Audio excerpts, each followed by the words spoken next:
I'm Ariana Grande. Hi, I'm Cynthia Erivo. And you're listening to the Broadway Podcast Network. Visit bpm.fm to discover more. USAA knows dynamic duos can save the day, like superheroes and sidekicks or auto and home insurance. With USAA, you can bundle your auto and home and save up to 10%. Learn more and get a quote at usaa.com/bundle. Restrictions apply. Hey, it's Paris. You know I love sparkly things, right? Like stars. Duh. And thanks to Hilton and AutoCamp, I just slept under them. Picture me, serving looks by the fire outside my luxurious Airstream, making s'mores with the kids, while a national park is our backdrop. The great outdoors meets Hilton hospitality. That's hot. Explore all the new ways to stay at Hilton.com. Hilton for the stay. The SparkFile podcast may contain profanity and other adult content. Please use your discretion. When I bump into something that inspires me, I dump it in my spark file. Could be something that I want to make or how I want to be. I pump it in my spark file. I jump into my spark file. Let's open up the spark file. Welcome to the Town Hall Spark Sessions. I'm Laura Camion. And I'm Susan Blackwell. We are creativity coaches at the Spark File, where we help people fear less and create more. As creatives ourselves, we are obsessed with one of the most dynamic cultural centers in New York City, the Town Hall. For over a century, the Town Hall has been a champion for artistry and advocacy, amplifying the voices of icons and emerging artists alike. And now the Spark File and the Town Hall have joined forces to elevate and celebrate artists who are gracing the stage at the Town Hall and using their creativity to fight for the powers of good. So without further ado, let's get into the Town Hall Spark Sessions. Oh, Susan, today is so special. I've been very excited about this for quite some time. I don't know if you know this, but Town Hall has a million shows and performers on stage all the time, right? Right. Well, some of those shows are folks who have booked their show at Town Hall because maybe they want to perform on the legendary stage, or because they're, recording a live album and they want the glorious sound that the hall was designed for. Mm-hmm. But within those shows, there is a curated season of performances produced by Town Hall. These are called Town Hall Presents, and they're all curated and created by the vision of one extraordinary person. And that person is the Town Hall artistic director, Melay Araya, one of the most visionary, creatively tuned in, inspiring human beings that I've ever met. Yeah, I think she's a genius. Yes, agree. Yeah. And we don't toss that word around. No. Melay has a singular perspective on creative work, and she really approaches everything in such a heart-centered, connected way. Mm-hmm. I really marvel at watching how she works. And today, I'm going to share my conversation with her. She has just put together, and just this moment, I think, announced the 2025-26 Town Hall Presents season. Ooh. I know, and I can't wait for you to hear all about it. There are incredible world premieres and shows that you can't see anywhere else. Like, for example, rock legend Vernon Reid. Oh, yeah. Right? Okay, you might know him from In Living Color, or, from Rolling Stone's list of greatest guitarists of all time. Sure. At Town Hall, Vernon Reid is live scoring the 1925 film Body and Soul, which was directed by Oscar Micheaux, considered to be one of the first major Black American filmmakers. It starred Paul Robeson in his film debut. Both of these men were trailblazers, breaking barriers, speaking out against racial segregation and discrimination. Vernon Reid is going to compose a brand new score for this film. It's going to be an incredible night at the Hall. I love the way Melay pulls together these artists and elements across time, even. Across time. Puts them in collaboration with each other. That's where I think some of her genius lies. When we talk about standing on the shoulders, of people and artists before us, I think Melay thinks like that. Mm-hmm. And that there are people on the stage now because of the work that was done on the stage before. Uh-huh. And yeah, it's an incredible gift she has. Yeah. But I have to stop with the spoilers. You have to hear it from Melay. Let's get into it. Welcome, Melay. Thank you so much for joining us on the Town Hall Spark Sessions. Thank you for having me. I'm about to ask you a handful of questions, but before I do, tell us how you identify creatively speaking. I always say I'm an artistic director. Yeah. Because I think at this point in my life and in my career, I'm definitely behind the scenes and coming up with ideas, not necessarily for specific, what goes into specific shows, but creating performance experiences and live experiences. So I think artistic director is the right name. All right, that leads so perfectly into the first question, which is tell us about what you do at the Town Hall. I play with artists and with numbers. I feel like that's the kind of like the job, right? Fun with art and numbers. Art and numbers, because it's a creative role, and it's great in that sense. I get to dream up new ideas with artists, or I get to just present things that artists are already working on that I find exciting. But then also there's a lot of strategy around how to make that work in a singular season.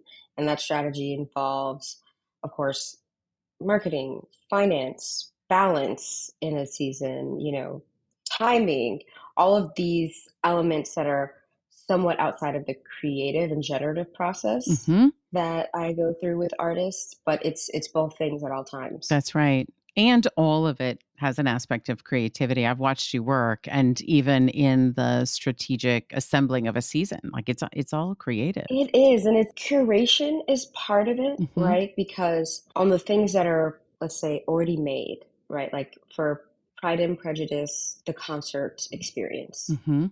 That's something that's already made, right? Like Sinfonetta and Overture have worked on that. They've made it. But then it becomes about, well, how does that connect to all the other things we're doing? And how does that connect to like what's happening in the outside world, outside of Town Hall? So there is curation and strategy in placing beautiful things in each other's context that I think is really curation. And then with the shows that we're building, I mean, I don't even know what to call that process. It's generative. It's working closely with artists and producers. It's sometimes having the idea and giving it to artists. It's sometimes the artist having the idea and me figuring out how to execute it. So each one of those sort of one-nighters that the Town Hall creates is very different, but that is a little bit outside of curatorial in a sense. It's a lot of problem solving. I was a violinist, as a child. You're problem solving. Yes. Right? Like you're problem solving as you're performing, as you're preparing to perform. Oh, what position is my hand going to be in that's going to make this the smoothest? You're constantly problem solving to make something smooth and beautiful. So I think that's still a part of curation and producing. 100%. I haven't seen a single thing that you do throughout the day that isn't creative of some kind. And, Susan and I were talking in our introduction of you, and one of the things that I've noticed about you that I marvel at is just the speed with which the spark of an idea comes to you, and not just the decision and it's kind of a combo, the vision for execution and the decision to execute. It happens very fast. Like there's not a lot of let me like overthink this or try to solve every piece of the puzzle before we green light. There's a trust that all those things will be figured out, and you hit the go button. I marvel at that, because that space right there is where a lot of creatives hesitate and then don't move forward. I think that there are still projects, right, that don't get figured out and that are maybe too large in scale right now, or the pieces, are not coming together, or that will sort of never come together. So when something hits and I can immediately see a path forward, it's like, no, we got to catch it before the momentum's gone. And so I cherish moments like that when I can just say, oh, the idea, I can see the execution, and we're already sort of running around, and then like you just got to go and catch it before the excitement leaves. Yes. Because I think that's so sometimes one of the struggles, and I know artists must deal with this, is that sometimes when you're working on something for so long, you lose the enthusiasm for it. 100%. Sometimes I look at that, and it'll be the thing I'm most excited for. Yeah. You're just trudging through it, of course, and figuring out all the problems. It's not like they cease, right? So that's right. It's, problem solving begets more problem solving sometimes in production. And so anytime I can just something I think will work, I'm like, no, we got to do it. And let's go. Let's get the wheels in motion. Yeah. I love that. You're speaking our language, because at the Spark File, that's really what all of our courses are designed to help with. That very thing you described, that's like, I wanted to do this, I started to do it, and I lost my way. I got lost in the weeds. It felt hard. It was arduous, and I lost my enthusiasm for it. Ugh. And so learning to find our way through it to completion is a whole art form in and of itself. Yeah. I want to know specifically, I believe on this very day that this episode is airing, I believe that Town Hall will be announcing the 2025-26 season. So can you tell us more about your vision for the upcoming season? I mean, it's a little bit of the cornucopia, right? Like, I think about it like that. Like, there's a container which is visible, and that's like our beautiful, beautiful space. And then flowing out of it, like, some of the fruits and vegetables are similar to each other and some of them are not. But I want it to have that feel. Like when you drop a basket of fruit and like they all stop rolling at different times, like that's kind of how I envision the season. One of the most important parts of the season is, of course, girlhood, and that'll continue to develop and we'll continue to find ways to have meaningful hold space really for teens and women in their in the early 20s.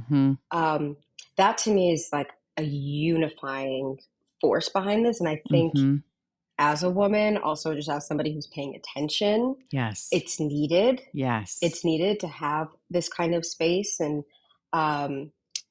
to promote the things that are tossed away or deemed insignificant because they are dealing with girls or girlhood. So I think that's one big through line throughout the season. I love your vision for girlhood and all that it contains, because it even it's very fresh and modern and taking a look at the things that are happening in the world right now, and also includes some Jane Austen, who was exploring these concepts in her time and what it meant to come of age as a young woman. And, what are the circumstances within your control, out of your control, and how it feels within those realities. So, like, I can't wait to learn. Like, I'm an elder millennial, right? Yes. And my girlhood is not their girlhood. That's right. They're living in a completely different world that I couldn't imagine navigating. And maybe they'll look at the world that I grew up in and say, oh, I can't imagine navigating that. So learning from them, like with our Girl State of the Union, what they're experiencing, what their political aims are. And of course, they'll be diverse, just as they were in every other time period. Not all girls feel the same way. That's right. And not all girls have the same worldviews and sets of values. But if we look at the history of culture, certainly in this country, and I think we can say that that is true elsewhere as well, culture is driven largely by women, and certainly pop culture in this country is driven by girls and girls' tastes. So, it's so funny seeing like, men who end up winning major awards. It's like, that was a teen idol. Well, it's interesting you say that because doesn't the season also include an orchestrated evening of Taylor Swift music? It does. And I'm still at the beginning of my Taylor Swift journey, but I'm fascinated generally by the culture that is developed in fandoms, right? So somebody who's like, firmly older in the Beehive and all that, that moment when they were both on tour and seeing the creativity of the fandoms, and then like the next summer seeing the creativity of the Barbie fandoms and how people were dressing going to the movies. I think some of my own personal interests, and I think in general, cultural organizations are waking up to the fact that teens, in particular girls, with fan fiction, with the kind of bracelets, that the friendship bracelets they make at the Taylor Swift concerts. I went to my first K-pop concert a few months ago and got a whole bunch of free stuff from girls. Wow. Right? Because they just make their own merch to give to their friends. They're so creative. Yeah. So the Taylor thing, as good as that music is, and it is good, it's more the culture around it that fascinates me. And I think this show is part of that now. And I think it all points back to, this topic of the power of young women and not underestimating what they can do. And I love also this theme of creativity that begets creativity, because, when you have an artist who is like, yes, please, if this inspires you to create something else based on this or otherwise, please create. And so many of these young women are so creative and so expressive. It's very inspiring. Even ourselves as an institution, as we look back and forward, right? Like we have all of this history that we're inheriting. And we have all this history, of course, that we want to make. But some of that, you can't perform a song without knowing some chords, right? You have to know what you're building on. And for me, that's, especially at this time in this country, that's one of the biggest comforts for me, is knowing that most of the things that I feel like I want to see, even though I don't know what it is, right? Like I have that desire, I want to see something in this realm. There is something in the past that is its ancestor. And that always gives me like a sense of confidence about it, because somebody already did something daring before that makes it possible for us to do something daring now. So, I had a great conversation 2 days ago with Vernon Reid, who I love, like just the best. You want to talk brilliant astral thinking. But we were talking about body and soul and how Oscar Micheaux, how do you dare to do that in the early 20th century? That's right. How do you say, I'm going to be a Black independent filmmaker? With no industry support, obviously. Yeah. But this is the same time as lynchings. Exactly. Right? In the face of everything that the world is trying to tell you, that you decide that won't be my truth. It won't. And his visionary thinking and actions. And then there's Paul Robeson, right? Who's also in that film. So we were just talking about how we don't want this to be like, a recreation of what music would have sounded for a silent film in 1920. No. These folks were talking about stuff that people are now putting to paper in 2025. It's going to be funky. It's going to be mixed media. It's going to, it's not just going to be the strings playing, when a man turns a corner. You know what I mean? It's not going to be that.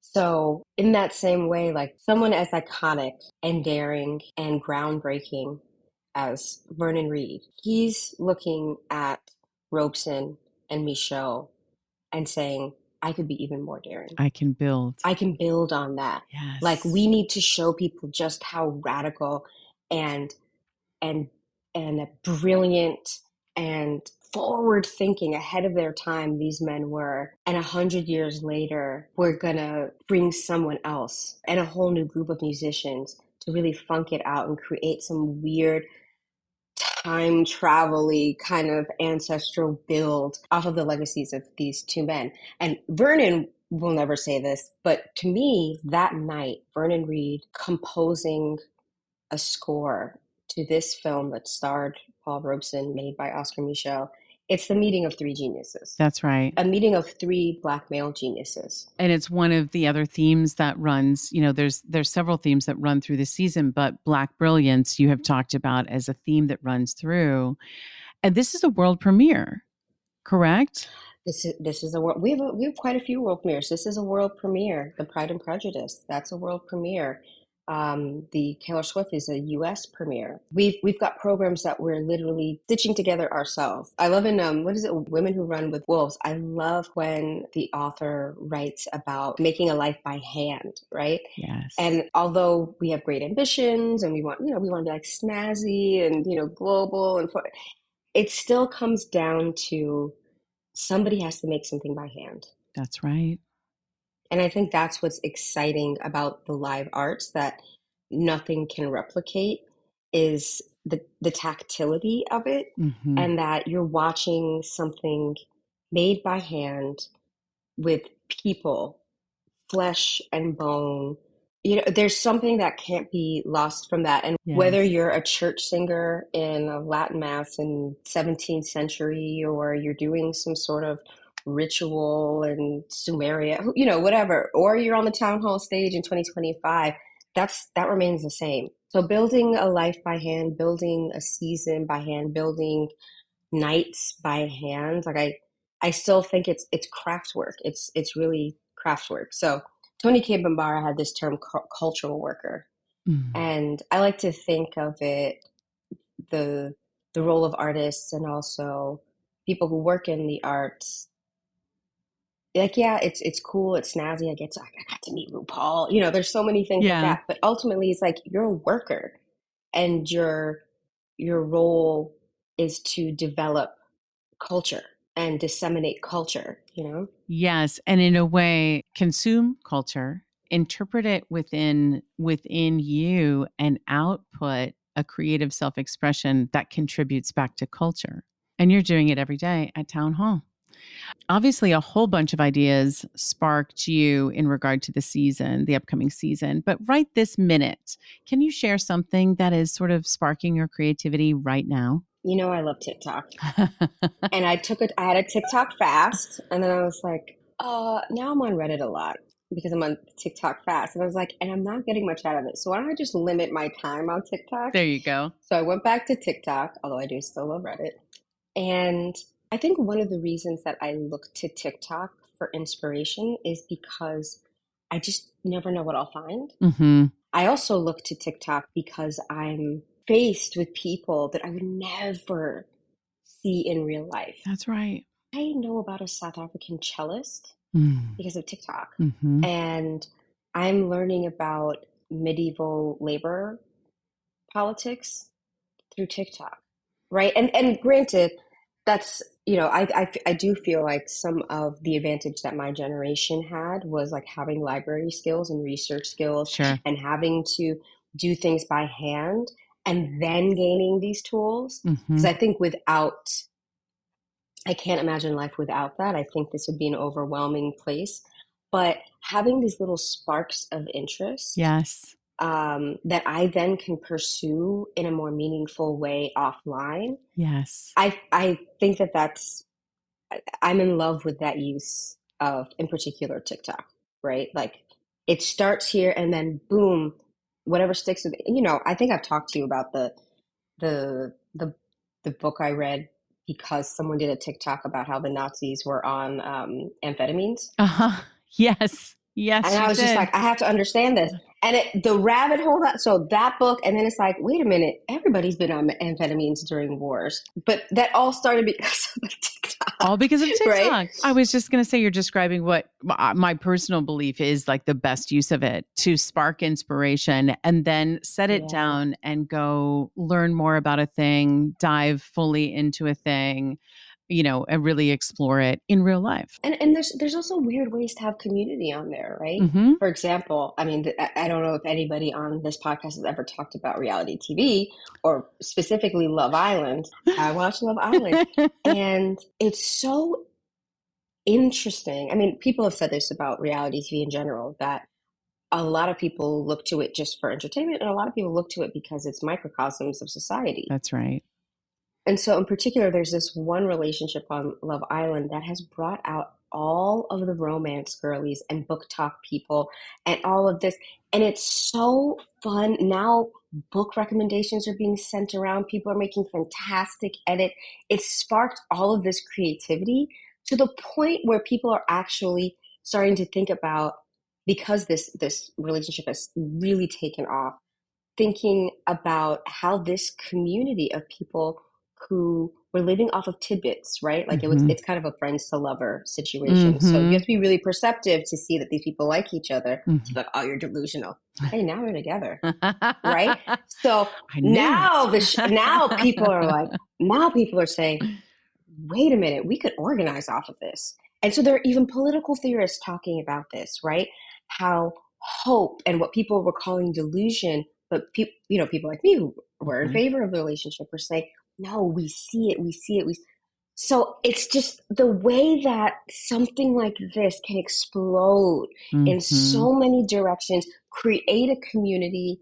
I mean, in that sense, it's really fun seeing people inspired or just in a cult-like frenzy over a relationship. It's actually inspiring. She's brought out a lot in myself, and I think a lot of people that I've spoken to, this like trust and protectiveness around people who are hopeful, hopeless romantics, emotional, sensitive. So this is my way of saying I think there's wisdom and inspiration everywhere. And I, in particular, find a lot of it on TikTok and sometimes, the things that TikTok leads to. I love it. Tell us, as a creative, how are you navigating this particular moment in time? I think, honestly, working. Yeah. Being in community with people who care and are sensitive. I think one of the hardest things to maintain in the last, I don't even know how many months, is hope. Yeah. Hope and motivation. So I think the little sparks and sort of like little interventions in a day. I've got my coloring books. I've got my collage stuff. I've got my silly reality TV, and also deep, meaningful conversations that are real. Yes, that are real. That are like, no, I'm actually afraid. Yes. Like I'm deeply, deeply heartbroken. I'm deeply heartbroken. I'm enraged. I think creating little check-ins to calm oneself, or at least to see color, for me is huge. Yeah. And then honestly, like getting local. I think that for a lot of people, the timing of the last election and the beginning of Zohran's campaign gave people something to do. And so I think the one thing that I'm trying to do is just like stay active politically, artistically, with family and friends. Just continuing to show up is a radical act of, defiance, showing up each day. And the work that you're doing at Town Hall, you need to know, like, from an outsider's perspective, you're putting meaningful work on this stage that will help others to find that line of hope, just a little thread of hope that they can cling to, or to find community that they might connect with to help each other get through this moment in time. I mean, I saw something once, I forget where it was, but it was a theater that was definitely, it's a theater piece that was definitely very political and made a talk back. And it was in New York. Someone got up and said, what is this for? We're not the people who need to be converted. But I think people need battery packs too. Oh my right? God, like, yes. Not everything is about changing your mind. It's about being energized. And so being in a room where someone says a slogan and the crowd erupts, or where someone is speaking and touching people's hearts, and you're in a room of, even if it's 50 people, I think we need to be together and all able to look around and say, like, you're seeing this, right? It's what's going to save us. We're not alone. Melay, you work really, really hard. You're committed to your creativity. What's it all for? I think because of my own personal experiences, and the experiences of people around me, I really feel deeply that art and the humanities are our lifeblood and are our medicine. That belief carries me through everything. Because otherwise, this stuff is hard. Like, why do it? I could do something else. But I think the fact that I also am so changed after each amazing show I see, or book I read, or talk I go to, I want that for other people as well. And I know that I've had a lot of access to that over the years. Just one, by being born and raised in New York City, two, having parents that were very encouraging. And then three, to some extent, just the rooms that I got to be in, sometimes by luck, sometimes by my own grit. I want everyone to have those experiences. I can tell you without a doubt, you are creating those experiences for people. And I, for one, am grateful for it and want to say thank you. Thank you. And invite all the listeners, invite everyone you know to come experience moments like that at the town hall. Thank you, Laura. Thanks to our guest, Melay Araya, for joining us for the Town Hall Spark Sessions.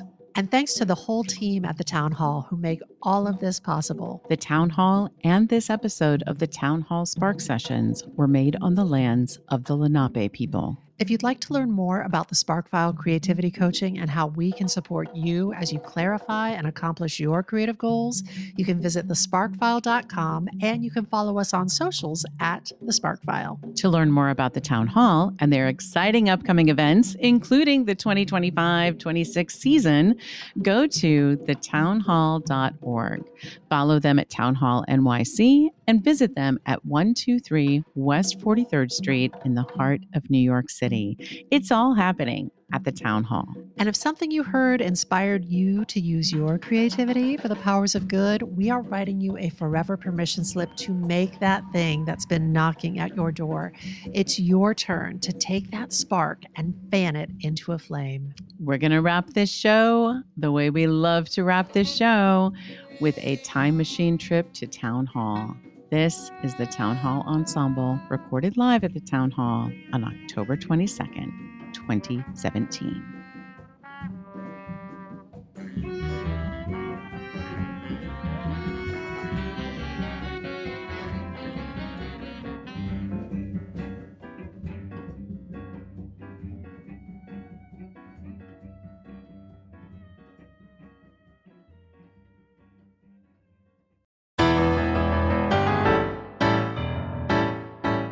Hi, this is Carrie Butler. Welcome to Breaking Broadway, an insider's guide to making it on Broadway.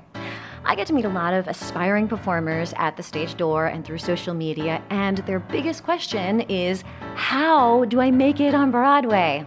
Well, lean in. I am going to give you the answer.